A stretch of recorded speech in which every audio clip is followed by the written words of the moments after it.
24 horas Central.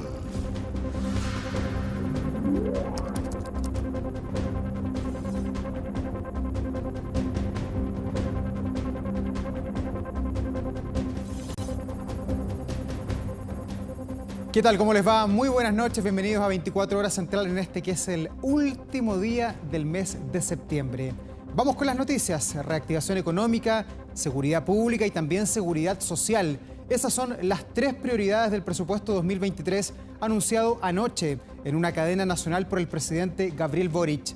El proyecto ya ingresó este viernes al Congreso y contempla además más recursos para las pensiones y la extensión del IFE laboral hasta marzo del próximo año.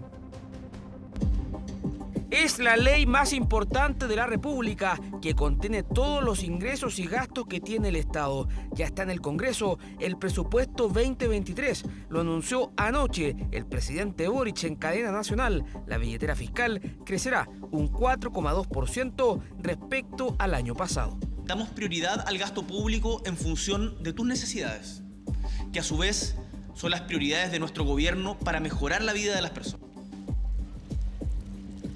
Son los tres énfasis del presupuesto 2023: reactivación económica, seguridad ciudadana y seguridad social. Un presupuesto contracíclico, dicen en La Moneda, ya que busca hacer frente a la recesión que se espera para el próximo año. Un 5,5% crece el presupuesto para inversión, que contempla planes de infraestructura, emergencia habitacional, 18 nuevos CEFAM y recursos para los Juegos Panamericanos Santiago 2023. Todo con la idea de crear nuevos empleos. Estamos proyectando la creación del orden de 200.000 empleos. Así, por ejemplo, contemplamos un aumento de 613.000 millones de pesos en materia de infraestructura, en obras como carreteras, aeropuertos, luminarias, plazas, lo que contribuye directamente a crear puestos de trabajo y a reactivar la economía. Y en esa creación de empleos será importante la alianza público-privada. Se pretenden crear trabajos formales. Por ello, se anunció la mantención del IFE laboral hasta fines de marzo del próximo año. Lo veo más que viable, muy necesario. Plantea, eso sí, un gran desafío: que se logre ejecutar este presupuesto en un contexto que estamos viviendo de muchas trabas para el desarrollo de los proyectos. En un 8% aumenta el presupuesto de seguridad social, suben los recursos destinados a la protección de la infancia, la educación superior, la atención primaria universal y mayor inversión para enfrentar las listas de espera. El 60% del aumento presupuestario para el próximo año se va directamente a la pensión garantizada universal. Tenemos un desafío importante que cumplir como país y que es proveer los ingresos responsables y permanentes a fin de financiar completamente el aumento de la cobertura de la PGU durante todo el año 2023, que es lo que refleja el presupuesto como un esfuerzo de gasto público importante. Aterrizará en el Congreso durante la próxima semana el presupuesto. Serán 60 días de discusión legislativa y la oposición ya raya la cancha. Pero ojo, en este minuto hay ministerios que han ejecutado el 45% de sus gastos. Entonces, el Ministerio de las Públicas no ha llegado al 50% y ya estamos en septiembre. Entonces, eso no puede ocurrir. También le vamos a hacer al gobierno alguna petición para que evalúe las deficiencias en el gasto público que hoy día tenemos, que son casi 14.000 millones de dólares que la propia DIPRES ha dicho están mal ejecutados en programas sociales que no le llegan a la gente. El oficialismo, por su parte, destacó que el presupuesto se hace cargo de los temas más importantes de la coyuntura sin aumentar la inflación. Y hay un equilibrio que se ha logrado con este presupuesto que permite poner recursos donde se necesita de manera bien focalizada, pero al mismo tiempo sin aumentar la inflación. Yo definiría el presupuesto del presidente Boric como realista y que sus ejes centrales son las preocupaciones que tiene el país. En un 9,6% crecen los recursos destinados a ciencias, otra de las partidas que defenderá desde la próxima semana el ministro Marcel en el Congreso, instancia donde va a actualizar las proyecciones de crecimiento y dirá cuánta plata hay en la billetera fiscal para el próximo año. Tal como lo veíamos en la nota, uno de los pilares para el presupuesto del próximo año es la seguridad ciudadana y también el orden público, aspectos para los que se van a aumentar los recursos en 164.000 millones de pesos, ¿Cómo reaccionó el mundo político ante este anuncio? Veamos. Destinaremos todos los recursos públicos que sean necesarios para resguardar la seguridad de las personas. Segundo eje del primer presupuesto presentado por el gobierno, la seguridad ciudadana, que pasó de una preocupación colectiva a las definiciones políticas y monetarias de la administración Boric. Lo importante es qué vamos a hacer con este presupuesto, cómo le va a llegar a las chilenas y los chilenos, cómo se empieza a expresar el programa del presidente Boric. Un presupuesto que va a permitir abordar una brecha muy importante que se venía acarreando hace un tiempo y con la cual nos encontramos cuando llegamos a gobernar respecto a la capacidad de las patrullas de nuestros carabineros. Presupuesto para el orden público y la seguridad ciudadana que aumenta en 4,4% en comparación al que está actualmente en vigencia y donde se comprometen, entre otros puntos, más de 1.000 nuevos vehículos policiales, equipamiento tecnológico para combatir las bandas al interior de las cárceles y también incrementar la inversión de los municipios en la seguridad pública. Un anuncio que va al menos bien encaminado en lo que son las declaraciones de principios de esta ley de presupuesto, pero obviamente tenemos que ver el detalle. Me preocupa mucho que estos recursos que han sido anunciados por parte del presidente lleguen a regiones. Recursos para las comunas y regiones en materia de seguridad que tendrán que analizarse detalle a detalle en el Congreso, donde no son pocas las voces que plantean que el incremento resulta insuficiente, sobre todo para fortalecer a las policías. Cuando un helicóptero puede costar 5 o 7, evidentemente no es suficiente. Nosotros queremos proponer también que puedan ser considerados por el gobierno un aumento en la asignación de riesgo que se le paga a los carabineros que están prestando servicio en las calles. Vamos a insistir en aumentar las partidas para las policías, para dotarlos de mayores y mejores recursos. Un incremento de 25.000 millones de pesos en el presupuesto de Carabineros, institución cuestionada no hace mucho por figuras que hoy están en el oficialismo. Por lo mismo, la oposición pide respaldo no solo monetario para la policía uniformada. Si seguimos teniendo una postura de poco respaldo a nuestras policías respecto a la función que ejercen, ese dinero va a ser gastado de manera ineficiente. Nosotros tenemos que buscar que los carabineros sean personas probas y para eso hay que mejorar sus estándares de trabajo, sus estándares de equipamiento que tengan. Trabajo de las policías que además se verá fortalecido económicamente por 38.000 millones de pesos que buscarán ejecutar la nueva política nacional contra el crimen organizado. Marca su hoja de ruta con la ley de presupuesto. Se enfoca la seguridad desde lo que más favorece la vida de las personas. No hay muchos más recursos extras a un tema que es el tema fundamental hoy día en la agenda pública. Una discusión política que tendrá hasta fines de noviembre para ser zanjada en el Congreso, mientras expertos en la materia aventuran distintas aproximaciones al presupuesto de seguridad. Importante tener en cuenta la buena ejecución de este presupuesto. Gaste más, porque la gente puede soportar que no le aumenten las pensiones, yo creo. Siempre que a esos mismos ciudadanos le den la seguridad de que puede estar en la calle. Montos que en total suman 164.000 millones de pesos de aumento en el presupuesto asociado a orden público y seguridad, uno de los 3 pilares de la propuesta de erario para el 2023, que busca recoger una de las principales preocupaciones de la ciudadanía.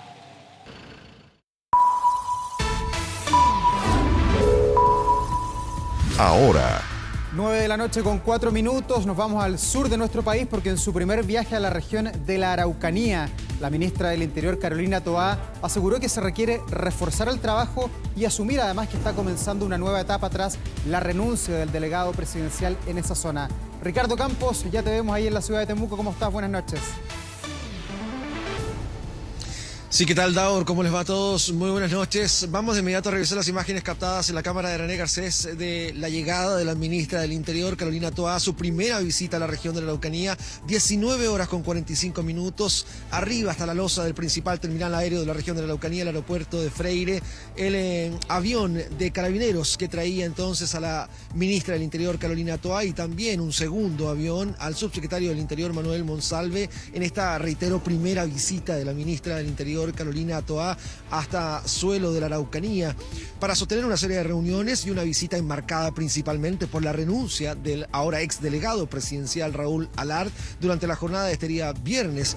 6 meses en el cargo, un cargo sujeto a bastantes críticas. Además, termina presentando su renuncia entonces y despidiéndose además durante esta jornada de día viernes de todos los trabajadores de la delegación presidencial, según han indicado, una despedida bastante emotiva de Raúl Alard, quien estuvo 6 meses en el cargo. Así entonces, y dando la bienvenida al nuevo delegado presidencial recientemente nombrado, José Montalva, y exgobernador además de la provincia de Cautín en el segundo gobierno de Michelle Bachelet, asume este cargo entonces José Montalva como nuevo delegado presidencial en el marco de esta visita de la ministra del Interior, una visita con bastantes noticias y bastantes novedades. Veamos lo que dijo en rueda de prensa en cuanto arribó hasta la región de la Araucanía, hasta el terminal aéreo de Freire, la ministra del Interior, Carolina Toá, respondiendo preguntas incluso sostenidas o vinculadas al diálogo, ¿no?, con las comunidades mapuche de la región de la Araucanía. Veamos lo que dijo la ministra. La gratitud de todas las personas que tuvieron contacto con él, en quien encontraron una persona muy abierta y que fue capaz de tender puentes. Pero claramente creo que en la región va a haber coincidencia en aquello. Se requiere reforzar este trabajo, se requiere asumir una nueva etapa, pero especialmente se requiere, después de estos primeros 6 meses en el gobierno, poner en práctica la estrategia con que se quiere trabajar en esta región por parte del gobierno del presidente Boric. Queremos que se cambie todo esfuerzo que excluya el diálogo por el camino del diálogo y el entendimiento. Y el tipo de trabajo que vamos a hacer va a ir en esa línea, en convencer a los que no quieren dialogar de que dialogar es el único camino. Voz de la ministra del Interior en cuanto arribó hasta la región de la Araucanía, primera visita de Carolina Toá hasta la región de la Araucanía, enmarcada entonces en la renuncia de Raúl Alard, el ahora ex delegado presidencial, así también enmarcada en medio primero del estado de excepción constitucional que sigue rigiendo la región de la Araucanía, y también de un allanamiento a comunidades mapuche de la comuna de Coyipulli, donde hubo 4 detenidos durante esta jornada por parte de carabineros. Todos quedaron en prisión preventiva, vinculados aparentemente al robo de madera. Todos procedimientos policiales desarrollados justo a minutos u horas, ¿no?, de que arribara la ministra del Interior hasta la región de la Araucanía. También se refirió respecto de eso, pero a esta hora cena en vivo en la Cámara de René Garcés a mi espalda, acá junto al subsecretario del Interior, Manuel Monsalve, también en el barrio gastronómico de Temuco a esta hora, en Suni Tradiciones, un local bastante histórico de la región de la Araucanía. Aquí están cenando para luego ya dar pie a la agenda el día de mañana, muy temprano, para sostener diversas reuniones de carácter político y también en materia de seguridad acá en la macrozona sur del país. Sea Ricardo por este reporte. Por supuesto, mañana vamos a estar muy atentos a las actividades de la ministra del Interior, Carolina Toá, que por primera vez está allí en la Araucanía. Gracias, que estés bien, buenas noches. Que estés bien. Y de vuelta aquí en la capital, lo invito a que veamos las siguientes imágenes, porque son lamentables. Con heridos finalizó el arengazo albo en el Estadio Monumental. Mire las imágenes. El techo del sector Cordillera colapsó luego de que parte de la garra blanca se subiera sobre la estructura, que finalmente terminó por ceder. Por la tarde la tribuna fue periciada por la Policía de Investigaciones y también por la Fiscalía, que autorizó a la concesionaria Blanco y Negro para que haga las primeras reparaciones de ese lugar, pese esto a que hay un sumario sanitario que está en curso por la falta de seguridad. Además, mañana sábado se va a definir finalmente si se juega o no este partido allí en la comuna de Macul.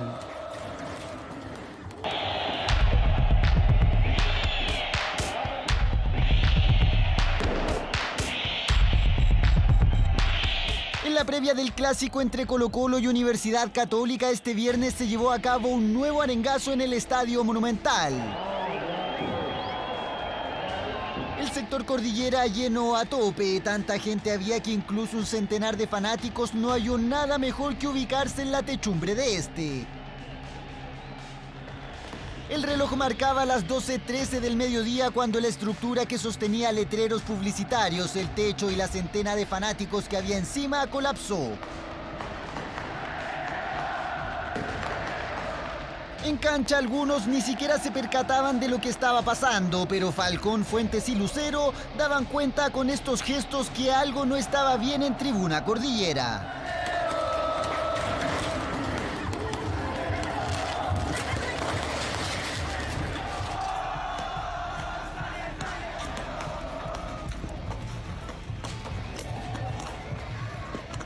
Pese a que la estructura llevaba minutos en el piso y que parte del plantel habían dado cuenta de lo que estaba pasando, nada le ponía freno a la actividad. Eso hasta que el plantel se retiró.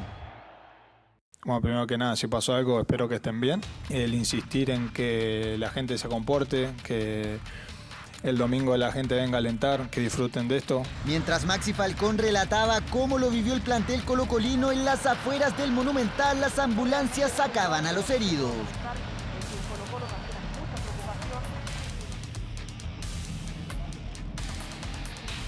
Ninguna en riesgo vital, conforme a la información que nos entrega personal médico. Y las autoridades comenzaban a entregar sus puntos de vista, incluso poniendo en duda el partido del domingo entre Albos y Cruzado.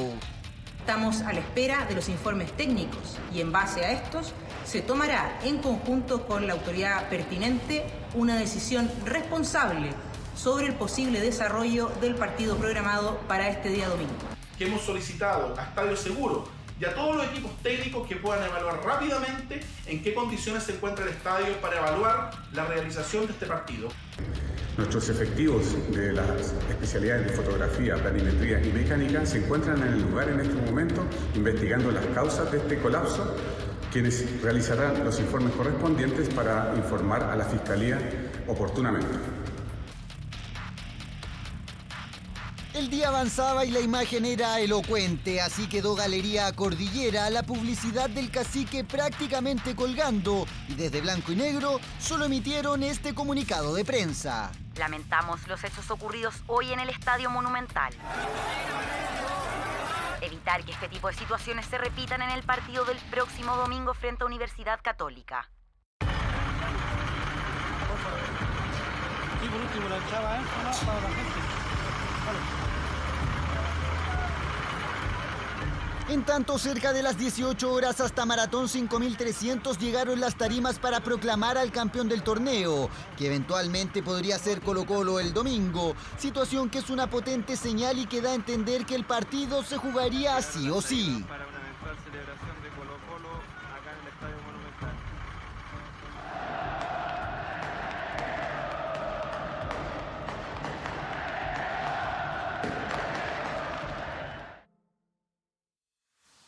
A las 20:38 horas y tras peritajes de la PDI se levantó la clausura del sector Cordillera y se inició de inmediato los arreglos para que de acá al domingo dicho lugar esté en condiciones de recibir gente. De todas maneras, lo que se vivió hoy día en el Estadio Monumental es un hecho lamentable que opacó el reinicio del campeonato local y que solo de suerte no tuvo vidas que lamentar. Y vamos de inmediato a otro tema, algo sanitario, el principal cambio después de 2 años y medio, porque mañana comienza a regir además la nueva fase de apertura en todo el país y la mascarilla tan utilizada todos los días ya no podrá ser exigida en espacios públicos, exceptuando, eso sí, los centros de salud, los laboratorios, los hospitales. La medida incluye a las farmacias, donde tampoco se podrá obligar a sus clientes a utilizar el tapabocas. A un día de que la mascarilla deje de ser obligatoria, varios ya se preparan para esta nueva relación con el tapabocas. Yo creo que por si acaso igual hay que traer una mascarilla siempre en caso de cualquier cosa. No, la mascarilla no. Aparte que en esta temporada hace más calor, hay más alergias. Voy a seguir utilizando, la verdad, sí. ¿En qué lugares principalmente? Locomoción. No, ya no más. No más, porque ya... Sí, estamos contentos con que ya se acabó. Esta publicación se ha viralizado por estos días generando varias dudas. Estaba clara la obligatoriedad del uso de la mascarilla en centros de salud, pero ¿son las farmacias centros de salud? Desde el Colegio de Químicos Farmacéuticos aseguran que en estos recintos el uso del tapabocas debe seguir exigiéndose. Las farmacias son centros de salud, eso queda claramente estipulado en nuestro Código Sanitario, en la legislación vigente, porque finalmente las personas que lleguen a la farmacia no llegan por gusto, llegan porque lo necesitan y porque pueden, en este caso, estar contagiadas. Por eso creemos fielmente que las mascarillas deberían continuar utilizándose en todos los centros de salud, incluyendo, obviamente, las farmacias. Pero desde el Ministerio de Salud aclaran, estos no serán espacios donde se pueda exigir este elemento de protección. Las farmacias son recintos en los cuales nosotros recomendamos fuertemente el que las personas ingresen con mascarilla, más no es obligatorio. Una recomendación que se extiende también al transporte público, porque solo podrán exigirnos usar la mascarilla en centros de salud, donde se atiendan directamente pacientes, hospitales, clínicas y CESFAM, por ejemplo. ¿Qué pasará en los espacios de trabajo? Que es obligatorio para los empleadores el disponer de mascarillas para los trabajadores y trabajadoras. Esa disposición sigue vigente.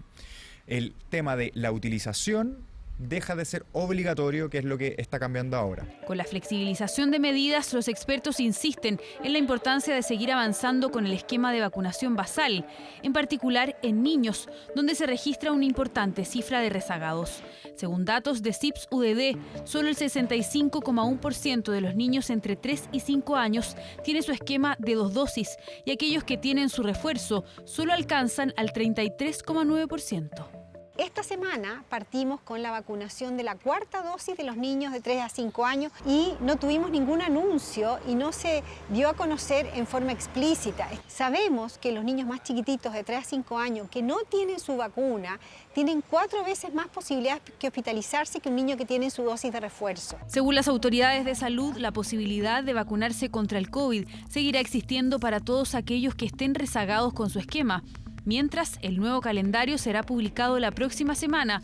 Parte una nueva etapa del plan de vacunación, esta vez anual y para grupos de riesgo, quienes recibirán la vacuna bivalente de los laboratorios Pfizer y Moderna, antídoto que ya fue aprobado por el Instituto de Salud Pública. Y continuamos de inmediato con información política, porque el presidente Gabriel Boric llamó a la oposición a encontrar el equilibrio en las conversaciones que buscan dar una continuidad al proceso constituyente. Diálogos donde el oficialismo, Chile Vamos y también la democracia cristiana intentan acordar las bases para la redacción de una nueva propuesta constitucional. Las reuniones no cesan en el edificio del Congreso en Santiago, pero el eventual acuerdo aún está lejos. Así lo reconocen los partidos que buscan continuar el camino hacia una nueva constitución, proceso que nuevamente, apuntando a un sector político, generó un llamado del presidente de la República. Quienes triunfaron o quienes defendieron la opción rechazo en el reciente plebiscito constitucional no cometan el mismo error que cometimos desde nuestro sector cuando tuvimos el plebiscito de entrada. En el sentido de creer que los péndulos son permanentes, de que las variaciones del péndulo son permanentes. Tenemos que encontrar el equilibrio. Declaraciones dirigidas a la oposición, que aún no hace una propuesta formal del posible órgano encargado de redactar una nueva propuesta. Estas mesas de conversación tienen muy claro que efectivamente cómo tenemos que avanzar es en base al diálogo democrático, a los puntos en común. Aquí lo que se requiere es sentido de responsabilidad, generosidad, anteponer el interés superior de Chile y dejar de lado la calculadora electoral. Los ánimos han estado buenos, encuentro yo. ¿Pero las expectativas? Buenas. Oficialismo, oposición y la DC buscando un acuerdo, y para no entorpecer las negociaciones, todos determinaron que las reuniones se desarrollarán en estricta reserva. Sin embargo, un punto cambió después de la reunión. Ustedes saben que se ha estado discutiendo sobre los principios que pueden inspirar un eventual proceso. Hasta esta mañana se hablaba de principios, líneas o bordes, puntos que el oficialismo y oposición buscan acordar para establecer un punto de partida previo a la redacción, ideas que ahora tienen otro nombre. Nosotros vamos a empezar a hablar de bases, porque aquí más que lo que nos buscamos es cómo habilitamos socialmente una conversación de manera de no generar incertidumbres que no ha lugar después de la trayectoria que hemos tenido. Esa es la conversación que tenemos, cómo establecemos un rayado de cancha que nos parece necesario, pero que nos permita jugar. Y jugar para nosotros es que nos permita tener el diálogo democrático que queremos. Los edificios y los acuerdos se construyen primero por las bases.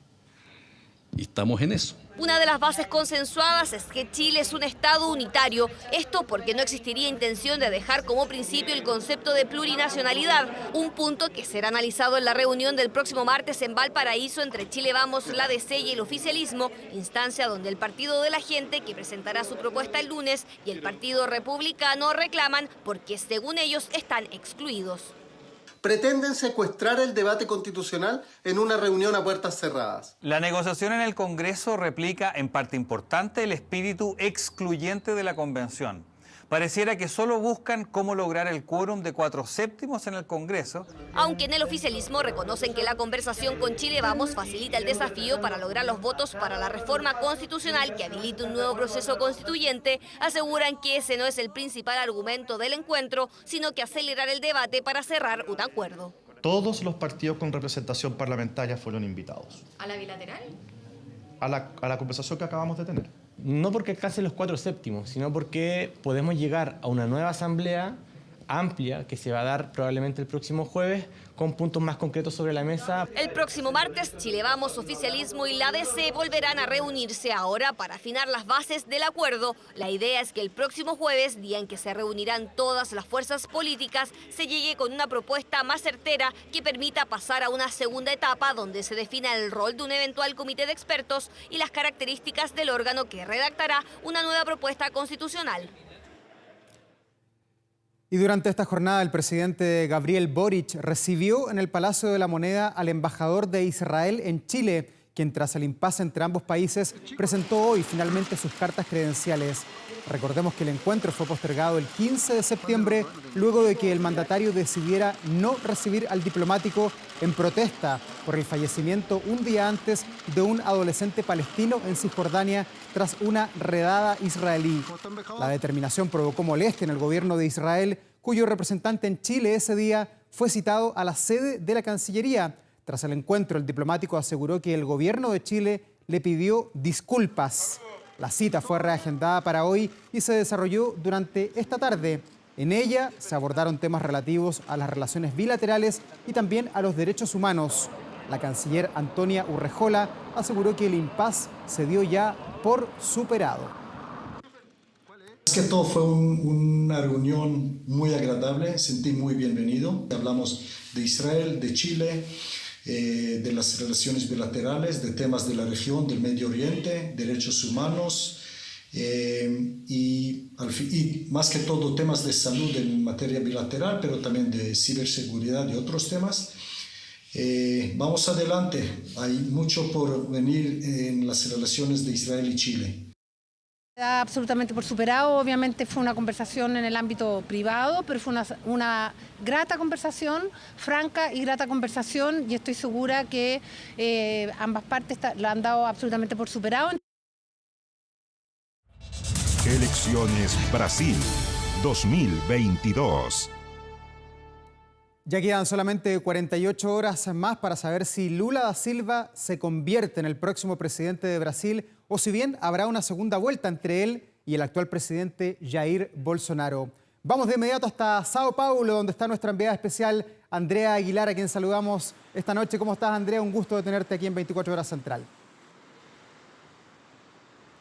¿Cómo estás, Davor? Un gusto. Sí, los saludo aquí desde la emblemática Avenida Paulista, recordemos el centro del corazón de la ciudad más poblada de Brasil. Es justamente esta ciudad la que está concentrando en esos momentos todos los focos de las cámaras. Recordemos que mañana es el último momento para que todos los candidatos puedan hacer campaña. Es diferente a Chile en ese sentido. Acá prácticamente no existe el silencio electoral porque hasta último momento ambos candidatos, o mejor, los 11 candidatos que están en contienda, de los cuales solamente hay dos, el expresidente Luis Ignacio Lula da Silva y el presidente Jair Bolsonaro, que tienen posibilidades reales de pasar a una segunda vuelta o eventualmente, como tú lo mencionabas, de que por primera vez en la historia de Lula, que ya gobernó este país en 2003, en 2010, pueda llegar a la sin necesidad, por decirlo de alguna forma, de balotaje nuevamente al Palacio de Planalto. Nosotros hemos estado durante esta jornada recorriendo las calles, midiendo también el pulso a una campaña que ha sido extremadamente polarizada y violenta. De hecho, hasta los últimos minutos se confirmó que finalmente el Tribunal Electoral de Brasil va a permitir que justamente esta avenida en la que nos encontramos con Michael Braille, nuestro camarógrafo, sea el centro de la celebración el día domingo, y lo sea entonces para el expresidente Lula da Silva, que ya había interpuesto un recurso para que justamente sus seguidores pudieran concentrarse aquí el día domingo desde las 5 de la tarde. Lo que dice el tribunal es que podrá ser a partir de las 8:30 de la noche. Obviamente nosotros hemos estado muy pendientes de lo que ha sucedido en distintas partes. Recordemos que ambos candidatos han estado fuera de Sao Paulo durante esta jornada. ¿Cómo se ha vivido este día posterior también al debate y qué fue lo que hicieron los candidatos? Lo vemos justamente en la nota que preparamos.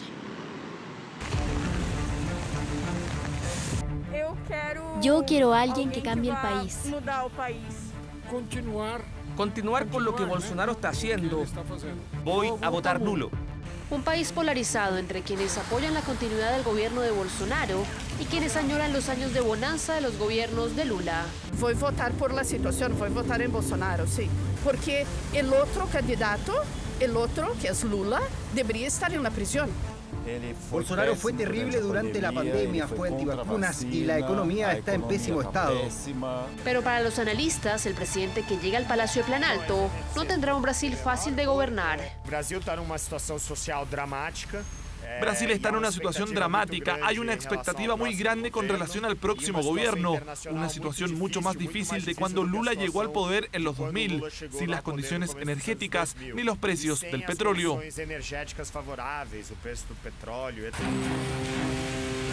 La última encuesta de Datafola le da a Lula un 50% de los votos válidos frente al 36% que tiene Bolsonaro.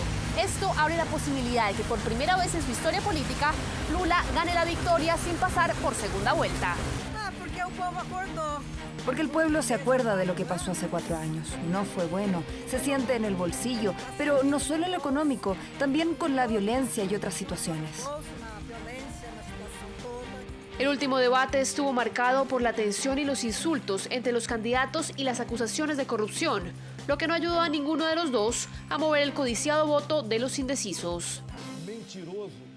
Mentiroso, ex convicto, traidor a la nación. Debería mirarse al espejo y saber lo que está pasando en su gobierno. Es un gobierno que no ha hecho nada por la población. No puedo por él. ¿Va a votar por Lula o tiene otro candidato? Lula. ¿Qué le gusta de Lula? Es el mal menor. Este viernes Lula estuvo en los norteños estados de Bahía y Ceará, bastiones electorales de la izquierda, mientras que Bolsonaro estuvo en Minas Gerais. La lluvia de Sao Paulo bajó los ánimos electorales en la ciudad más poblada de Brasil, en la que Lula tendrá su último acto electoral de cara a este domingo y su última oportunidad para movilizar a los abstencionistas y a los indecisos, los dos votos que serán clave si quiere ganar en primera vuelta.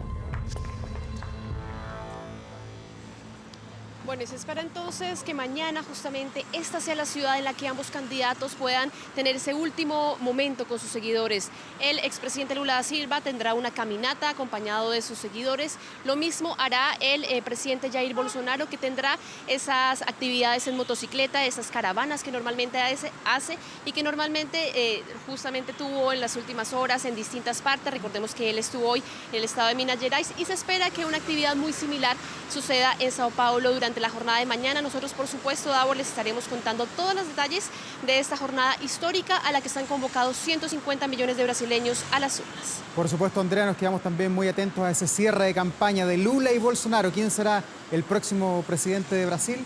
Lo sabremos el domingo. Gracias por este reporte. Que estén bien, buenas noches. Y de regreso de nuestro país vamos a otro tema. Vivió por 30 años en un barrio prioritario de la Florida y a pesar de mudarse a un acomodado sector de la comuna, continuó dirigiendo un clan familiar dedicado al tráfico de las drogas.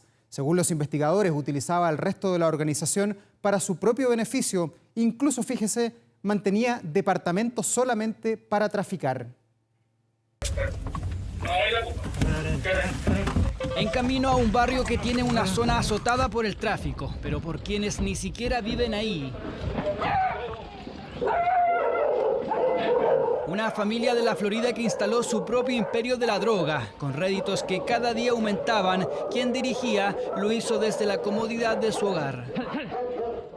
El proveedor de la droga vivía en un sector más acomodado de la comuna y todo su grupo familiar y vínculos están en la población Los Quillayes y efectivamente se usaban unos departamentos por parte de estas personas, se ocupan estos lugares como puntos de venta, lo que obviamente genera inseguridad por parte de la población que reside en el lugar. En las propiedades no vivía nadie, eran usadas solo para vender y guardar la droga. Así operaron, según la PDI, por décadas. La Florida tiene solo un barrio prioritario, es justamente la población Los Quillayes. El sector fue intervenido, aunque podrían existir nuevas diligencias. Un barrio que ha sido castigado durante décadas por narcotráfico. Hoy día la PDI haya entrado con todo y haya confiscado un importante cargamento de cocaína, de pasta base, de marihuana, es una vuelta de mano de esperanza a nuestros vecinos que viven con miedo. ¿Es el fin de la historia? No, es el comienzo de una mucho más larga historia. Todavía investigan a la red completa. 40 kilos de droga fueron incautadas, avaluado en 200 millones de pesos. Hubo 4 detenidos con antecedentes por tráfico de drogas y homicidios.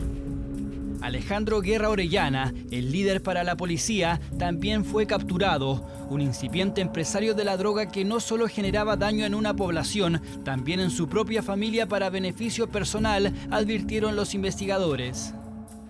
Son bastante piramidales, entonces el líder se trata de ocultar lo más posible y efectivamente quien tiene que caer son los mandos medios y bajos. No importa que sean familia, lo que importa es que son pieza o parte del engranaje de la industria criminal.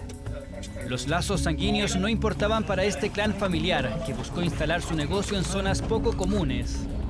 Estas personas que participaban en el ilícito no vivían en la población Los Quillayes. Se logró establecer que en Walker Martínez con Juan de Pineda había otro inmueble que era utilizado como lugar de acopio de la droga, lugar que está fuera de las zonas rojas o zonas consideradas comúnmente para el tráfico de droga. Es la 15ª organización dedicada al tráfico que cae en la Florida este año. De los 4 detenidos, 3 quedaron en prisión preventiva, incluido el líder.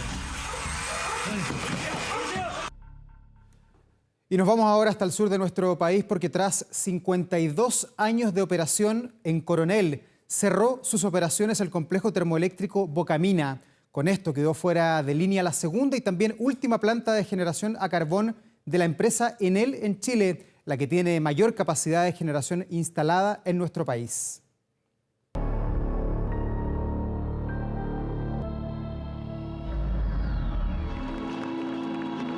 Un momento histórico para Coronel. Cerraban así 52 años de historia de generación termoeléctrica en base a carbón. Cuando fue construida por la estatal Endesa a fines de los 60, ahí, en la boca de la mina, Guadalupe aún no nacía. Creció colándose en los patios de la termoeléctrica original. Eran unos cercos pequeñitos así donde yo podía saltar y cruzar hacia la costa. Y podía bañarme y cruzaba por el vertedero Ceniza. Cuando Endesa, ya en poder de capitales españoles, proyectó Bocamina 2 el 2007, Guadalupe se disfrazó de hombre y estuvo metida en las protestas.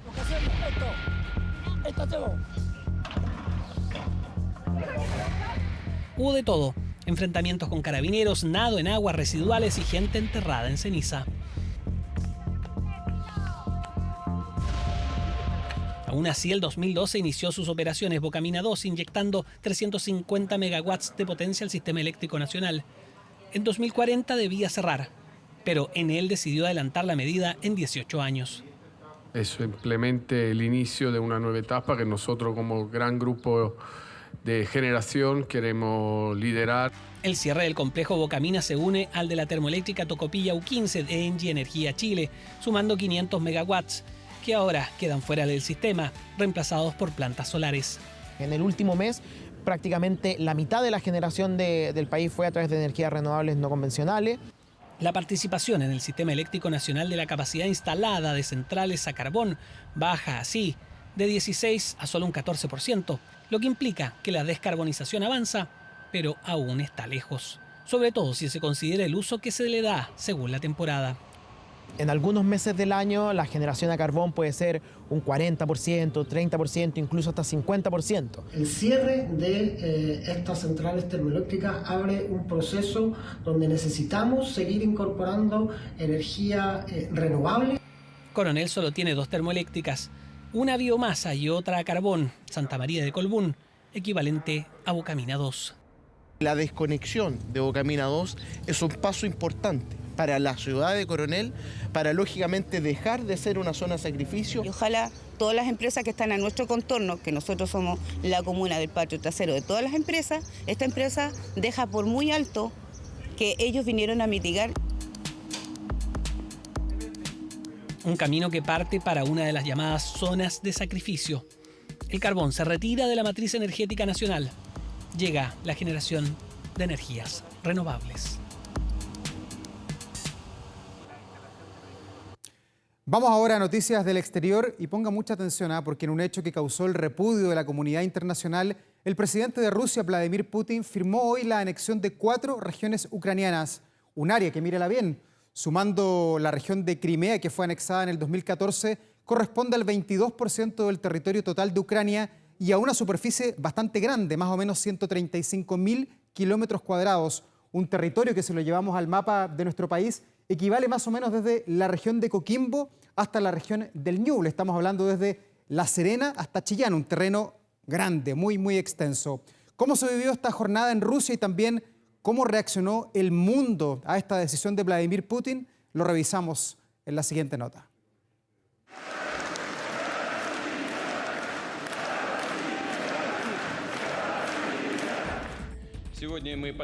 Hoy firmamos el acuerdo para que la República Popular de Donetsk, la República Popular de Lugansk, la región de Zaporilla y la región de Jersón pasen a formar parte de Rusia. Así es como Vladimir Putin formalizó la anexión de 4 regiones ucranianas a Rusia, marcando la ocupación forzada de territorio europeo más grande desde la Segunda Guerra Mundial. En una ceremonia que tuvo lugar en el Palacio del Kremlin y frente a las élites políticas del país, Putin realizó además una dura advertencia. Defenderemos nuestra tierra usando todas las fuerzas y medios a nuestra disposición y hacer todo lo posible para proteger la seguridad de nuestro pueblo.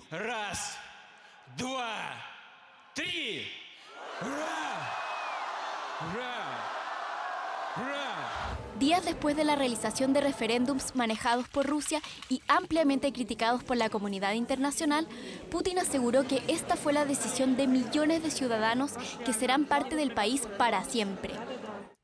Es una peligrosa e irresponsable escalada. Está diseñada como un paso para intensificar la amenaza nuclear contra el resto del mundo. La Unión Europea condena de manera inequívoca estas anexiones ilegales y nunca las reconocerá. Estados Unidos y sus aliados no se dejarán intimidar por Putin y sus palabras y amenazas imprudentes. Él no nos va a asustar ni intimidar. Las acciones de Putin son una señal de que está luchando.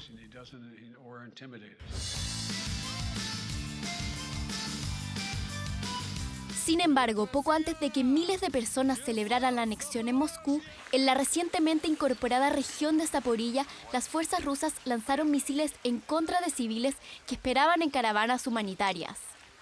Hoy había alrededor de 50 autos a las 7:12 de la mañana. 3 misiles S-300 con intervalos cortos de minutos impactaron aquí mismo, quitándole la vida a 26 ciudadanos, incluidos 2 niños.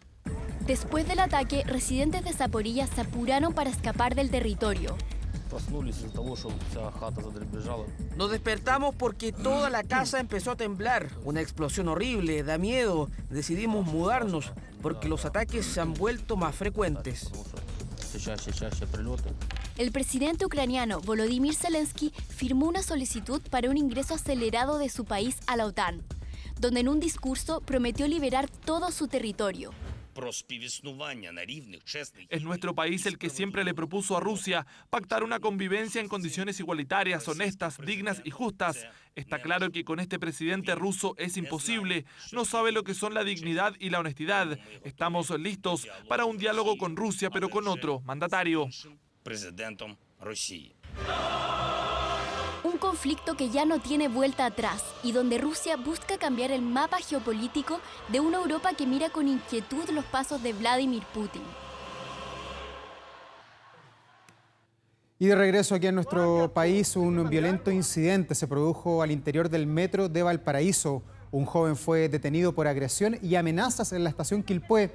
El sujeto, fíjese, agredió a su pareja frente a decenas de personas y cuando fue increpado sacó un cuchillo y comenzó a amenazar a los pasajeros. Llamen a los guardias, po, que firman de algo. Los pasajeros pedían la presencia de los guardias, pero estos no alcanzaron a llegar.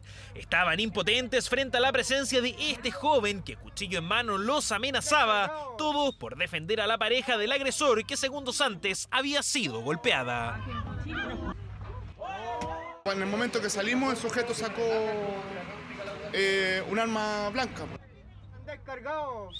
Entonces al final ahí como que retrocedimos nomás y invitamos a la niña, como te digo, a que subiera al vagón, pero ella no quiso seguir. En cosa de segundos, este hombre de 22 años intentó abrirse paso por el costado de las líneas del tren. Sin embargo, fue capturado por los mismos testigos. Detención ciudadana ocurrida minutos después de la agresión a una joven que fue presenciada por decenas de pasajeros del metro de Valparaíso en la estación Quilpué. Quisieron intervenir, pero no esperaron esta reacción. La misma gente tiene que estar resguardando a los demás. Haría algo, aunque me llevara un cuchillazo, pero yo creo que tenemos que defendernos entre las mujeres. Por eso ya nadie intenta ayudar, porque les llega de paso. Uno trata de actuar, pero no va a saber si te pueden aparecer 3, 4 personas más y al final uno sale agredido en esos casos. Condena transversal a un nuevo hecho de violencia contra la mujer, esta vez en pleno andén. Desde Merval aseguran robustecerán sus protocolos de seguridad. Seguimos, ¿no es cierto?, en coordinaciones con las policías para, evidentemente, aportar todos los antecedentes necesarios. Diligencias que dieron resultados. El imputado enfrentó a la justicia y fue formalizado solo por el delito de amenazas a los funcionarios del metro y a los pasajeros. Sin embargo, las medidas cautelares solicitadas no fueron aceptadas por el tribunal. Los antecedentes que han sido expuestos por el Ministerio Público no son suficientes para fundar la necesidad de cautela. Liberación inmediata y 60 días de investigación. Lo que preocupa ahora es qué pasará con esta mujer que fue violentada en público y a plena luz del día y que no denunció lo sucedido. Carabineros realizó una denuncia por oficio por violencia intrafamiliar.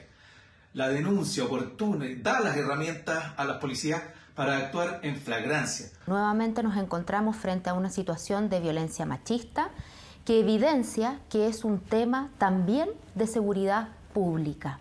Hoy este agresor de 22 años queda en libertad mientras se busca contactar a la joven para ofrecerle contención y ayuda y que así no debe enfrentarse nuevamente a una situación como esta. Y ponga atención con las siguientes imágenes que nos llegan desde el exterior porque a gritos y también con cacerolas, así los cubanos pidieron a las autoridades que respondan tras el apagón masivo que dejó el paso del huracán Ian. Eso mientras en Florida ya se cuentan al menos 42 fallecidos tras el paso de este fenómeno climático. ¿Cuál es la próxima parada de este huracán? Mire. ¿Qué habla ahí? El pollo se me jodió todo el pollo, se jodió todo.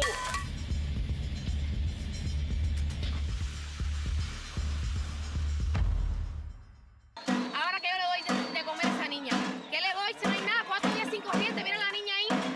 ¿Ya hasta cuándo ya? Todos los niños están sin dormir, las personas están como agresivas porque el calor. La indignación colectiva tras el paso del huracán Ian inunda las calles cubanas, donde la gente pide a gritos una solución en su tercer día de apagón total. Pero el pueblo va a seguir saliendo para la calle. ¿Y va a seguir protestando? Bueno, mira, por ahí para allá abajo estamos en la protesta. Porque el descontento se extiende entre los 11 millones de habitantes que quedaron sin suministro eléctrico a principios de esta semana. Todo está podrido. ¿Por qué? Porque no hay corriente, no hay esto ni lo otro. Esto no sirve, mi hermano. 72 horas sin luz, no hay nada. Estamos en quiebra, estamos en quiebra. Toda la comida se está echando a perder. A la falta de alimentos se suma la escasez de combustibles y medicinas. Sin embargo, las protestas se tornaron más fuertes cuando se registró una caída masiva en las comunicaciones por internet, celular y línea fija, dejando a gran parte de la población totalmente incomunicada. Con estas condiciones ya podemos ir avanzando hacia el centro del país con los dos sistemas, con el sistema occidental y el sistema oriental, que nos permitirá al final ya hacer el enlace del sistema y dejar el sistema interconectado a nivel nacional. Problemas que vienen desde el paso del huracán Ian por Cuba este martes y que hoy también viven los habitantes de Florida que se enfrentan a una realidad completamente distinta a la que tenían antes del brutal evento climático. No es mi primer huracán, pero es mi primera pérdida total. Un huracán con vientos de más de 215 kilómetros por hora, que ha dejado al menos 42 fallecidos en Estados Unidos. Toda la comunidad está devastada. Solo tenemos que seguir adelante y comenzar un nuevo capítulo. Es todo lo que podemos hacer. Fort Myers fue una de las zonas más afectadas de Florida. Allí el agua alcanzó incluso los 3 metros de altura, causando masivas inundaciones que arrasaron con vegetación, viviendas y autos. Sin embargo, una de las mayores preocupaciones de la población se centra en el corte del suministro eléctrico y en la escasez de gas, que hasta ahora se ha transformado en un verdadero dolor de cabeza. ¿Cuánto tiempo ha estado esperando en la fila para la gasolina? He estado esperando alrededor de 2 horas y media, casi 3 en la fila para tener gasolina. Un trayecto devastador que aún no tiene fin, porque ahora el estado de Carolina del Sur es el que sufre con el huracán Ian. Acabamos de asegurar la casa y pusimos los autos en los garajes. Y sí, esperando que suceda. Ian llegó a Carolina del Sur como huracán categoría 1. Las autoridades llamaron a permanecer alerta y seguir todas las recomendaciones de seguridad. He ordenado que se tomen todas las medidas posibles para salvar vidas y ayudar a los sobrevivientes, porque cada minuto cuenta. No es solo una crisis para Florida, esta es una crisis estadounidense. Estamos todos juntos en esto. Un paso que sin duda marca un antes y un después en la vida de todas las personas que enfrentaron uno de los huracanes más devastadores de los últimos años. Y de vuelta a nuestro país, ponga mucha atención a estas imágenes, porque así siguieron 2 delincuentes a una mujer y también a su esposo hasta un banco en la comuna de Las Condes para robarles poco más de 4 millones de pesos. Un violento asalto que dejó al matrimonio tendido en el suelo. Los delincuentes huyeron. Mientras esperaban en un semáforo y con decenas de personas transitando, sufrieron este violento asalto. Los delincuentes que intimidaron a sus víctimas con armas de fuego se fueron con 4,5 millones de pesos, girados solo minutos antes en una sucursal bancaria en Las Condes. Estaban cruzando la calle los caballeros, ya, y venía el ladrón cruzando la calle y le robó, lo apuntó con un arma y el caballero se tiró encima de su señora, obviamente para cuidarla a ella. El hombre quedó dañado porque se hizo un taje en la cabeza por proteger a la mujer. Ellos gritaban, yo no vi bien, yo nada más medio volteé cuando ya todo había pasado. Me golpearon y en el piso se movía así, me golpearon fuego. Le arrancaron el bolso, creo que 3 eran, no sé. Tras el violento forcejeo que dejó a las víctimas choqueadas en plena avenida Apoquindo, los ladrones huyeron en una moto, mientras que la pareja de 49 y 50 años fue trasladada a un centro de salud. La víctima retiró de una sucursal del Banco Santander acá en Las Condes 4,5 millones. A la salida fue abordada por 2 sujetos de forma muy violenta con armas de fuego, que no solamente la intimidan a ella, sino que también golpean a su marido. Luego huyen con la ayuda de un tercer sujeto. Todas las cámaras y todas las imágenes que tenemos registradas ya están a disposición de las policías y de la Fiscalía para poder iniciar la investigación. Ambas personas fueron trasladadas al centro asistencial más próximo acá de la comuna, donde se les constataron lesiones, resultando con lesiones de carácter leve. En materia investigativa, se está en espera de las instrucciones por parte del Ministerio Público, a objeto de establecer quiénes son, en definitiva, quienes van a realizar las diligencias investigativas. Según información preliminar de Carabineros, se trataría de un ciudadano extranjero y otro chileno.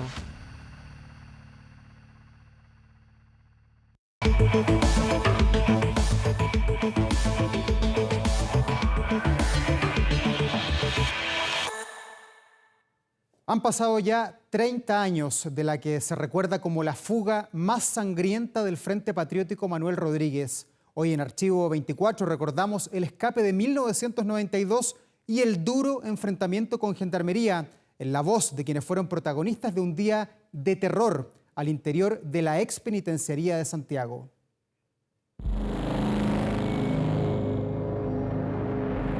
Por favor, baje la cámara, ¿ya? Por favor, baje la cámara, ¿ya?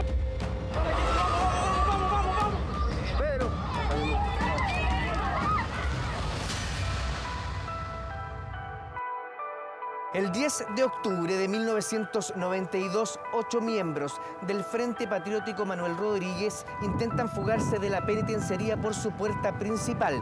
Está en marcha la Operación Dignidad. Toda obligación de un frentista era procurar la libertad a través de la fuga. El primer fallecido muere prácticamente segundos después de que ellos han intentado matar a un gendarme al cual le disparan en varias ocasiones. Una fuga bastante controversial y que es planificada con muchas cosas en contra, sumado al hecho de que las cosas salieron muy mal.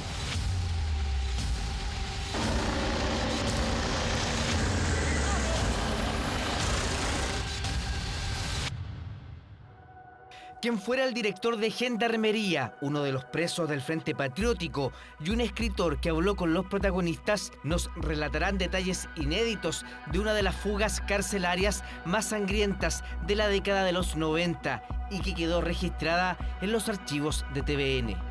Fuentes policiales dijeron hoy que al menos uno de ellos estaría herido y que huyen armados. Y escucho las transmisiones internas cuando el primer aviso de que hay un intento de fuga de la penitenciaría. Le doy la instrucción al chofer, damos la vuelta y partimos inmediatamente.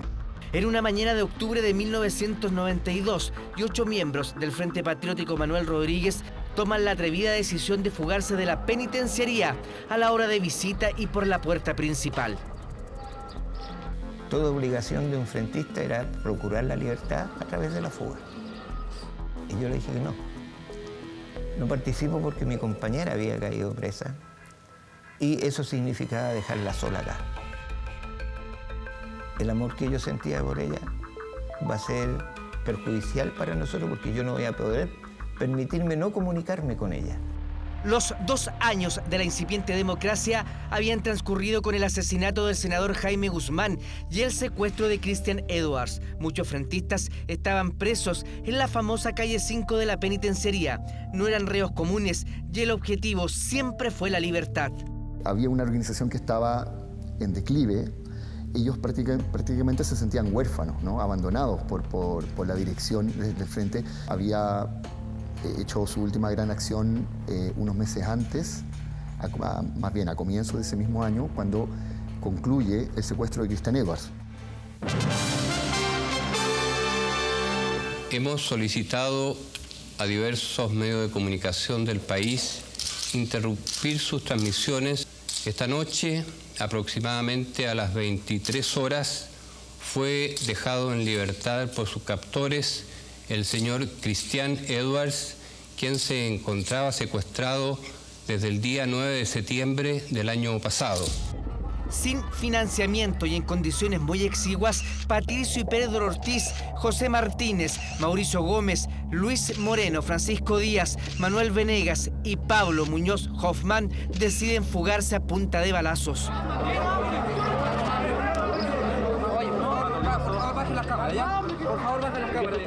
Me encuentro con el gendarme que había estado de guardia en la puerta por la cual salen los reos, que es el primero que tiene que enfrentar los disparos.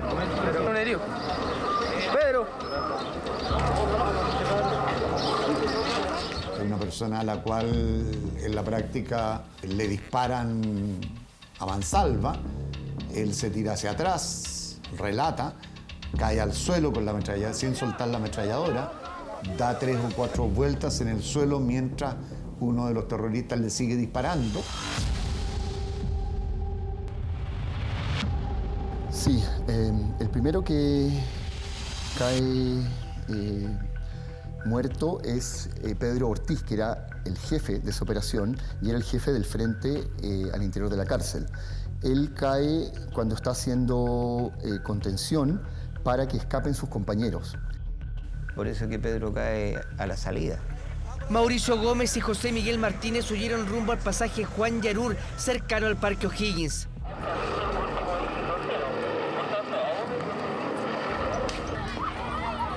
Se desata el caos. Pedro Ortiz es el primero en morir. Su hermano Patricio lo socorre y es capturado a metros de la penitenciaría. Está herido a bala.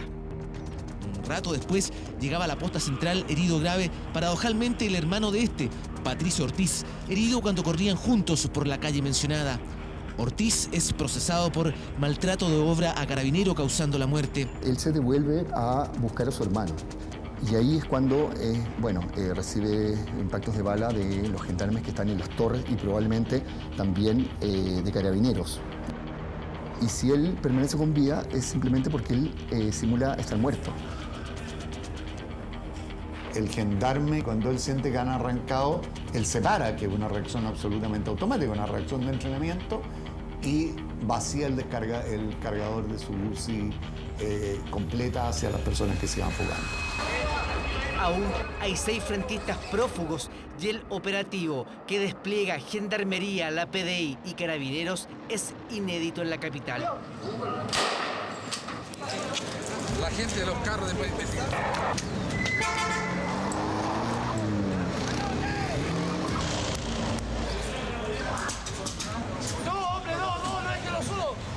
Mauricio Gómez y José Miguel Martínez caerían en el antejardín de la casa del sector Buchef. Pum pum, palito. Es fuerte, uno la sufre, porque lo ha conocido, hemos convivido. Se refugian en una casa en calle Buchef. Ellos no andaban armados. Ellos, según los testimonios de los vecinos, se rinden e incluso alcanzan a denunciar que los van a matar. A ver, todas las versiones de ellos hay que entenderlas como versiones interesadas, que ellos se fugan del establecimiento armados. Y es en el enfrentamiento en el que él muere. O sea, la verdad es que ellos se resistieron a la acción del personal de gendarmería y desgraciadamente algunos de ellos terminaron falleciendo. Pablo Muñoz Hoffman logró arrancar, ingresó a una casa y fue recapturado. Él, si bien es rescatado ileso, una vez que ingresa a un furgón de gendarmería, ahí recibe, según su testimonio, un impacto de bala. En medio de allanamientos, operativos y persecuciones, Luis Moreno, Francisco Díaz y Manuel Venegas lograron huir. Se fugan aprovechando el pánico que se genera en esta balacera. Entre otras cosas, rompe los códigos de la delincuencia habitual, porque en general la delincuencia habitual no habría puesto en riesgo jamás a las visitas.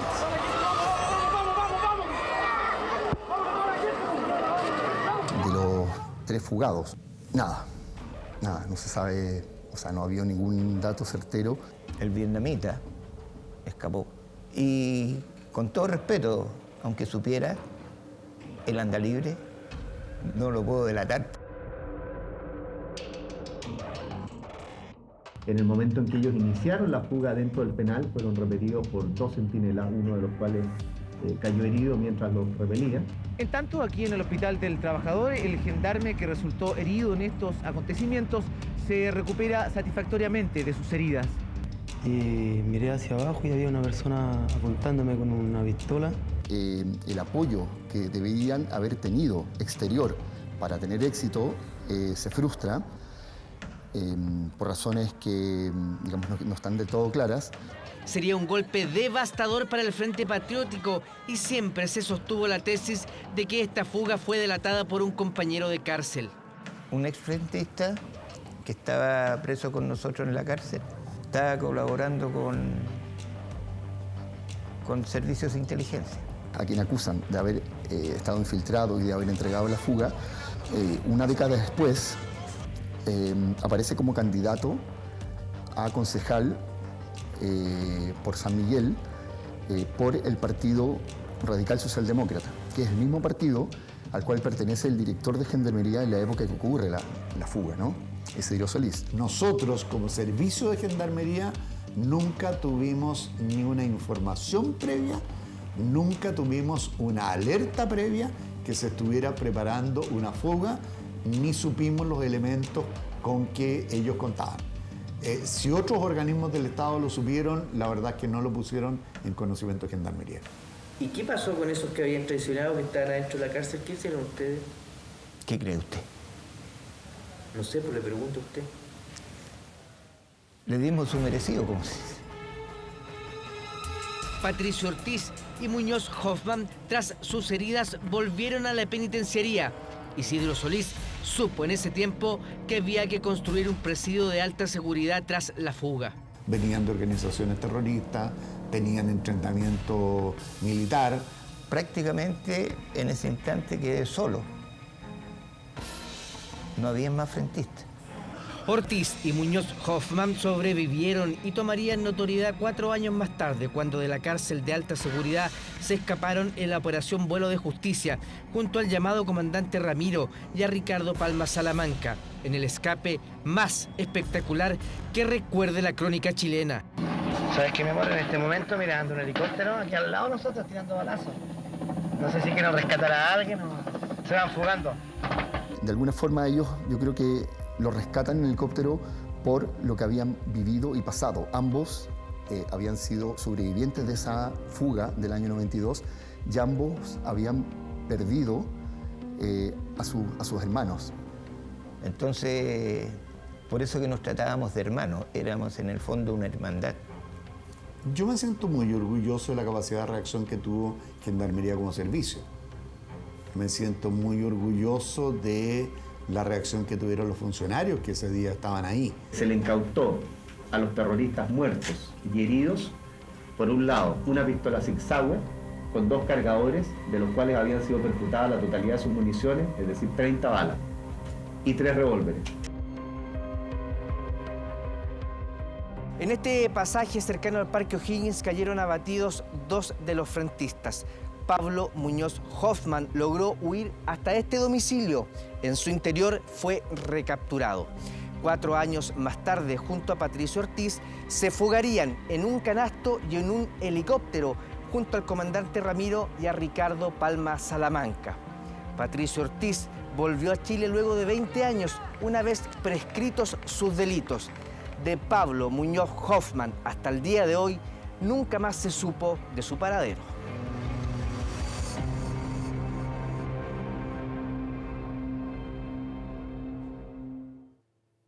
Gran trabajo del periodista Juan Carlos Alarcón. Son ya las 10 de la noche con 1 minuto. Les recordamos que a partir de las 22 horas, Televisión Nacional de Chile está autorizada a transmitir programas para mayores de 18 años. Mundo Viral. Mundo Viral, usted ya sabe de qué se trata. Nos acompaña como siempre cada viernes Franco Ferreira acá en el estudio. ¿Cómo está, Franco? Bienvenido. Muy buenas noches, Davor. Muy buenas noches a todos. Quiero hoy día invitarlos a hacer un ejercicio a raíz de estos videos virales. Un ejercicio que tiene que ver con cómo podemos participar todos en videos virales. Todos podemos participar de cualquier edad, incluso niños o niñas que ni siquiera han llegado al mundo, que no han nacido. Quiero que presten mucha atención. Esto ocurre en Brasil. ¿De qué se trata? Es una ceremonia que están grabando, un baby shower, donde los padres de una criatura quieren indicar a los invitados el sexo de la criatura que van a tener. Entonces tiñeron el agua de una cascada natural. Esto es en el Mato Grosso, en una zona turística del Mato Grosso en Brasil. Y tiñen de azul. Exacto, tiñen de azul el agua que cae por ahí. Claro, se ve bonito, qué sé yo. Suponemos que es niño el que nace, si no el error hubiese sido mayúsculo con el color que escogieron en el fondo. Pero esto fue muy polémico porque ardieron las redes sociales ya que tiñeron agua. Ellos, los organizadores, dicen que utilizaron unas sustancias inocuas, digamos, no pasaba nada. Sí, un atentado a la naturaleza. Exacto, o sea, por mucho que digamos, entiendas que no, esto no le va a hacer daño, teñir el agua en el Mato Grosso o en cualquier lugar natural de esta manera, igual se ve un poco heavy. Y esto es para celebrar que era un varón. Que era un varón, para indicarle a los invitados del baby shower que iban a ser un niñito varón. Eso ocurre, pero generó mucha polémica. Sí. Ahora, acá el protagonista no ha nacido, porque los videos virales pueden, digamos, tener a niños incluso que no han nacido. Exacto, pero quiero llevarte un ejemplo, seamos cronológicos. ¿Qué pasa con los recién nacidos? También tienen videos virales como el que vamos a ver a continuación. Esto ocurre acá, vemos un bebito que está en manos de la enfermera. Ella le pasa la mano por la espalda y mira cómo se mueve. Nosotros elegimos... A lo Chayana, está meneando. Elegimos distintos tipos de música para que vieran ustedes que se mueve y con distintos tipos de música funciona. Hasta con Daddy Yankee. Exacto. Qué ganas de que una enfermera, nosotros, Davor, que quizás no somos muy buenos para el baile, nos tocara hacer la espalda en una discoteca. A mí me ayudaría mucho para moverme con ese sandungueo. pero no serviría. Parece, no se podría. se parece a Sandro esto, también. Exacto. Esto es un efecto, un reflejo. Ahí. El reflejo de Gallant se llama. Reflejo de Gallant. No de Galán, de Galán. De Gallant. Cuando te pasan el dedito, se mueven así tus piernas hasta 45 grados. No obstante, esto no serviría para los adultos porque esto dura solo los primeros 3 a 9 meses de vida. Estamos fundidos ya nosotros. Ya no hay nada que hacer. Por más que nos pasen deditos por la espalda. El que es tieso es tieso. Exacto. Ahora, vamos al siguiente porque seguimos creciendo y protagonizando videos virales. El siguiente lo protagoniza ya un niño. Esto es en Chile. A ver. Hay un niño en los primeros años de colegio que ensaya una disertación ahora en septiembre, hace poco, para explicar qué son los porotos con rienda. Es muy bonito porque él, mientras ensaya, va saliendo adelante y enfrentándose a sus propios miedos. Por favor, observen. Hola, profesora y compañero, le vengo a hablar de los porotos con rendas. Tengo que ser valiente nomás. Miren, lo voy a hacer. Se prepara con tallarines y longaniza. Los porotos son legumbres. Bien, hijo. Y ahí se pone muy feliz, qué sé yo. Es muy bonito porque es chileno además. Sí. Y eso ha superado los 20.000 likes, 180.000 reproducciones. Lo que nos dijo es si le gustan los porotos con rienda, eso no lo dijo. No, pero estaba feliz por disertar, no le pongan más carga sobre sus hombros. Vamos a otros niños. Cuando creces un poquito más, también protagonizas cosas que quedan para siempre en tus recuerdos. Como estas imágenes, en Estados Unidos, un profesor de básquetbol, un entrenador, le enseña a 200 niños cómo disparar de espalda en el otro lado de la cancha y que la pelota caiga. Mira, fíjate, esto es notable. Y va a caer en la cesta. Es increíble. Ni él se la creo. Los que terminan protagonizando el video son los niños. 200 niños sabía que vieron que era maravilloso. Esto es increíble. Simpático. No, simpático. Como lo hace, mira, de esa distancia son 26,2 metros la distancia que hay para llegar a ese lugar. Ahora, sí, sigamos con el deporte, porque estos niños van a crecer y van a decidir jugar algún juego, practicar un deporte, y podría ser el fútbol, por ejemplo. Hay un juvenil jugador de la selección que jugó ahí con Argentina. Ellos son jamaiquinos. El que vemos en el video, el martes jugaron Argentina y Jamaica un partido, y que vemos en el video a la derecha es un jugador de Jamaica que pide en el camarín de Argentina que le regalen una camiseta. Y un señor de la delegación técnica de Argentina le dice que no hay camisetas. Dime tú, en un camarín de un equipo de fútbol después de un partido, ¿cómo no va a haber una camiseta? Le cerraron la oportunidad de darle una camiseta. Ardieron las redes también por esto, porque fue un muy mal gesto de los argentinos.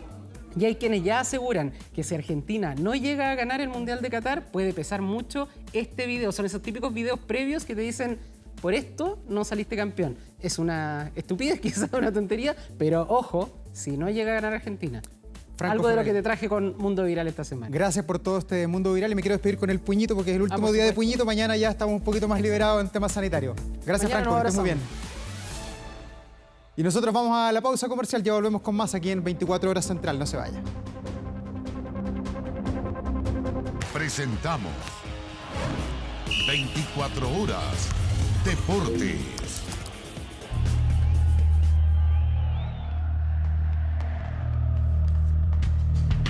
Es la imagen dramática de la jornada. Pudo haber terminado en tragedia. De milagro, no hubo muertos en el Estadio Monumental con este famoso arengazo, que es esta expresión de los hinchas justo antes de un partido importante. Hoy se cumplen 33 años de la inauguración del Estadio Monumental, 1989. Ya se hablaba del fenómeno de las barras, de la violencia en los estadios, y que poco ha cambiado en 3 décadas. El estadio es prácticamente lo mismo, pese a la promesa de Blanco y Negro, de la empresa privada que se hace cargo de la concesión de remodelarlo. Y qué decir del fenómeno de la violencia, de la expresión que se da a través de este barrismo. ¿Cuál es la idea de todo esto? Darle un apoyo al equipo justo antes de un partido importante, pero termina siendo una concesión para el excesivo protagonismo de las barras, de este grupo, que termina siendo una contradicción, porque lo futbolístico queda en un segundo plano. Fíjense ustedes que el partido del domingo sigue estando en tela de juicio, no está confirmado, aún no autorizado, porque las autoridades están esperando de que Colo-Colo se haga cargo de sacar los escombros. Se cayó toda una estructura en el sector de Cordillera, insisto, de milagro no hubo muertos. Ustedes saben, ya lo vieron más antes en el noticiario, cerca de una docena de heridos, porque no todos optaron por ser atendidos de manera oficial. Vaya a saber usted el tema, ¿no? Esto es una cuestión muy irregular. El pasado 21 de septiembre fue Blanco y Negro el que pidió una autorización para hacer este arengazo para 15.000 personas. El otro día en Valparaíso se jugó un partido con 4.300 espectadores. Había más de un centenar de carabineros y una cifra similar de guardias privados. ¿Saben ustedes cuántos guardias privados habían hoy para este arengazo? 10 guardias privados y 2 carabineros. Por lo tanto, no es proporcional. Y se tira la pelota de un lado para otro. Colo-Colo es el organizador. Debe responder por no tener todas las medidas correspondientes de seguridad. Pero ¿qué dice Estadio Seguro, esta instancia gubernamental que la verdad poco y nada ha logrado en todo este tiempo que están funcionando? Para mí, de verdad, es un desperdicio de recursos públicos, porque llegó para coordinar todo el tema de seguridad y nadie entiende para qué en definitiva sirve esto de famoso Estadio Seguro, si finalmente nada ha cambiado en 3 décadas. Nada ha cambiado en 3 décadas. Se amparan en que este es un negocio entre privados. El fútbol en Chile efectivamente es una actividad privada, pero de carácter público. Y cuando se juntan 15.000 personas, es necesario, por supuesto, tener todas las medidas de seguridad. Por supuesto, hay irresponsabilidad de ese centenar de personas que subieron sobre la estructura, el techo del sector Cordillera. Se repitió un poco la historia, ¿no?, del año 93 cuando vino el Real Madrid. Nada ha cambiado en el fútbol chileno. Es momento de una intervención. Perdónenme, pero ya no se puede confiar en la gestión de los dirigentes en el fútbol chileno. Se repite todos los años y particularmente el 2022 ha sido nefasto. Nefasto. Lo reconocía el otro día el presidente de Cruzados, que 3 semanas antes dio una entrevista señalando de que no era necesaria una intervención del Estado. Pero bueno, sobrepasaba absolutamente en el tema de la seguridad. Escuchemos a las autoridades, las que hablaron hoy, porque insisto, el partido no está confirmado todavía para el domingo. Respecto a los incidentes ocurridos esta mañana en el Estadio Monumental, los que provocaron la caída de una estructura metálica en el sector Cordillera, resultando 8 personas lesionadas, queremos precisar que estamos a la espera de los informes técnicos y en base a estos se tomará en conjunto con la autoridad pertinente una decisión responsable sobre el posible desarrollo del partido programado para este día domingo. Para nosotros es fundamental la seguridad de nuestros asistentes, pero también de nuestras comunidades que conviven día a día con dicho recinto deportivo. Y es por eso que hemos solicitado a Estadio Seguro y a todos los equipos técnicos que puedan evaluar rápidamente en qué condiciones se encuentra el estadio para evaluar la realización de este partido. Nuestros efectivos de las especialidades de fotografía, planimetría y mecánica se encuentran en el lugar en este momento investigando las causas de este colapso, quienes realizarán los informes correspondientes para informar a la Fiscalía oportunamente. Colo-Colo se comprometió a despejar toda la zona de Cordillera de aquí al domingo a las 5 de la mañana. Por lo tanto, hasta ese momento no sabremos si se podrá jugar el partido entre Colo-Colo y Católica. Se vendieron 40.000 entradas para ese duelo del próximo domingo a las 3 de la tarde. No es primera vez, yo les contaba, en 93 sí hubo una terrible tragedia, un hecho muy similar al de hoy.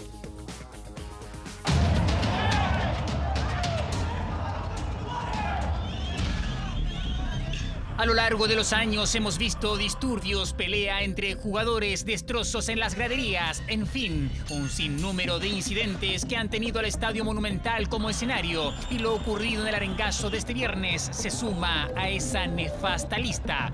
Pero el colapso de la estructura, que dejó a 9 hinchas albos heridos, nos recuerda una tragedia ocurrida hace casi 30 años. La neblina existente en Pudahuel retrasó en 2 horas el arribo del plantel español.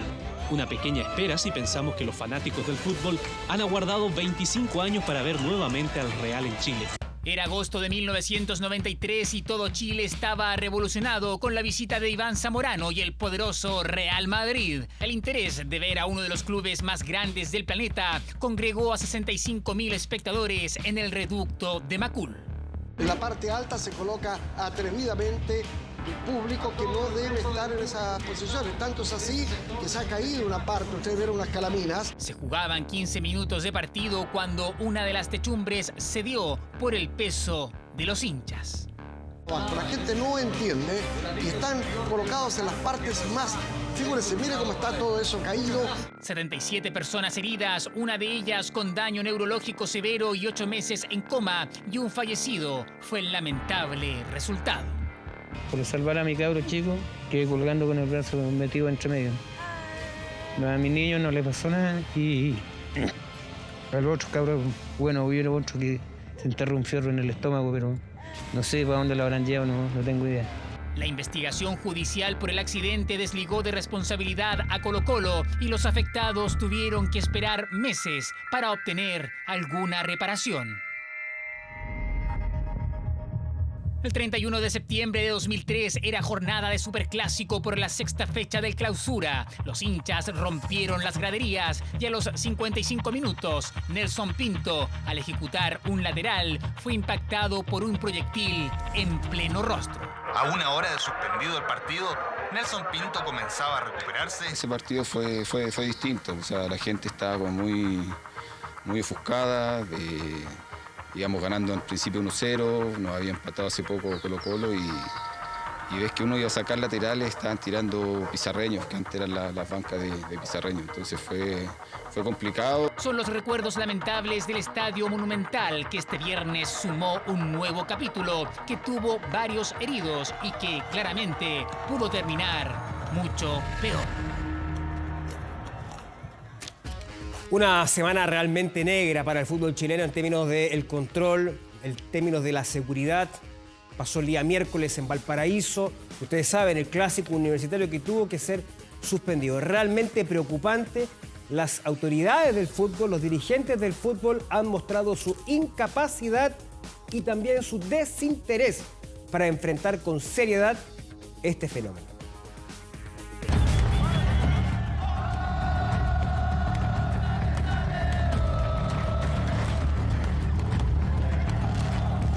Momentos de tensión, una situación compleja dentro de un estadio donde la irresponsabilidad de algunos hinchas provocó que se diera la estructura del sector cordillera del Estadio Monumental.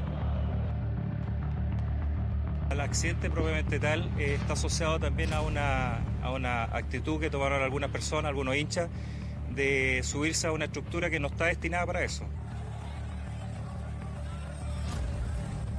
Desesperación por momentos, descontrol por la calle Ezequiel Fernández, un evento para muchos privado que congregó a miles de personas dentro de un recinto particular como el Monumental.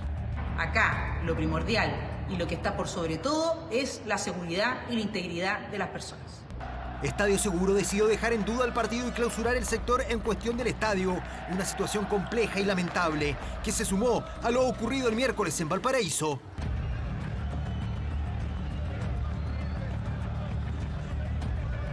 En el estadio Elías Figueroa, en pleno clásico universitario por Copa Chile, otros denominados hinchas, en este caso de Universidad Católica, lograron suspender el encuentro. Como futbolistas de la U, queremos hacer un llamado a repensar la forma en que se están haciendo las cosas en la Federación y en la NFP. Y creo que hoy día se le ha perdido el respeto a lo que se toman decisiones o no se tiene el respeto con un club como tan grande como Universidad de Chile. Han pasado situaciones que dan para cuestionar muchas cosas como las que tú dices. Un futbolista en la clínica con un trauma acústico agudo fue el saldo. Una semana compleja para el fútbol chileno donde los responsables, los organizadores, se han visto superados. Te hablo como jugador de fútbol, seguros, no nos sentimos porque te caen cosas, te caen monedas, te escupen, te tiran piedra, rompen, no sé, pueden romper una butaca, te tiran una butaca. Días complejos para el fútbol chileno, una semana difícil, donde la seguridad de cada encuentro y de todos sus protagonistas ha estado en jaque.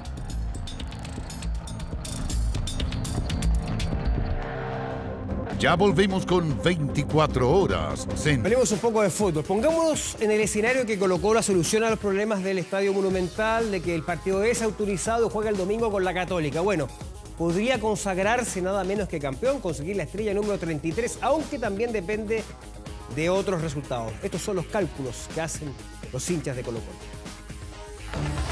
Alarma de festejo este domingo en el Monumental.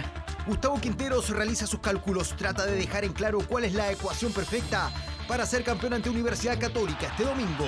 conseguir el título nacional y bueno, estamos en un buen camino, estamos más cerca. Lo primero para ser campeón este domingo es ganarle a Católica. Y vamos paso a paso, vamos partido a partido. Tratamos de no pensar en después o no pensar en eso. Lo segundo es que Curicó no le gane a La Serena y que Ñublense no supere a O'Higgins. El objetivo nuestro, ya lo saben los jugadores, es mantener o alargar la ventaja, no pensar en otra cosa, no pensar antes en hacer algo que todavía no está conseguido. Los duelos de Curicó y de Ñublense están programados antes que el del Cacique, por eso, si es que tiene la opción de ser campeón en la cara de los cruzados, lo sabrá antes de jugar el encuentro. Pensamos en el rival que vamos a enfrentar, trabajamos para poder contrarrestar lo que hace el rival. Sabemos que si jugamos al 100% tenemos muchas posibilidades de conseguir los 3 puntos. Fecha 26 y Blanco y Negro planifica un posible festejo ante Católica este domingo en el Monumental. Para eso, Gustavo Quinteros planifica y saca cálculos. Yo quiero conseguir el objetivo y de alguna manera con eso agradecerle a toda la gente.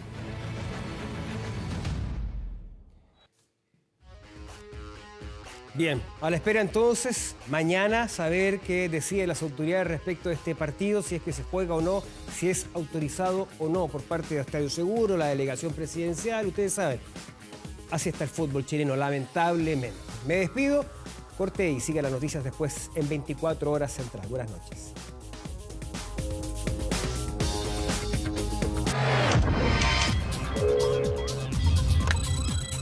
...24horas.cl. Y antes de terminar la revisión de las noticias, les contamos que en este Día Internacional del Podcast pueden encontrar lo mejor de los contenidos de 24 horas en formato de audio a través de 24 Showcast y también diversas plataformas como por ejemplo Spotify. Escanea ese código que está apareciendo a la derecha de su pantalla y disfrute por ejemplo de podcast como Seré Franco con usted de Franco Ferreira y también mucho más. Hay hartas sorpresas, les recomiendo ahí escanear y disfrutar, que es lo más importante. 22:38, estamos terminando esta jornada del viernes, pero los dejamos invitados para que vean la película K-19 en nuestros bestsellers, por supuesto acá en la pantalla de TVN, Televisión Nacional de Chile. Que tengan un buen descanso, se acabó ya el mes de septiembre, que les vaya muy bien, buenas noches.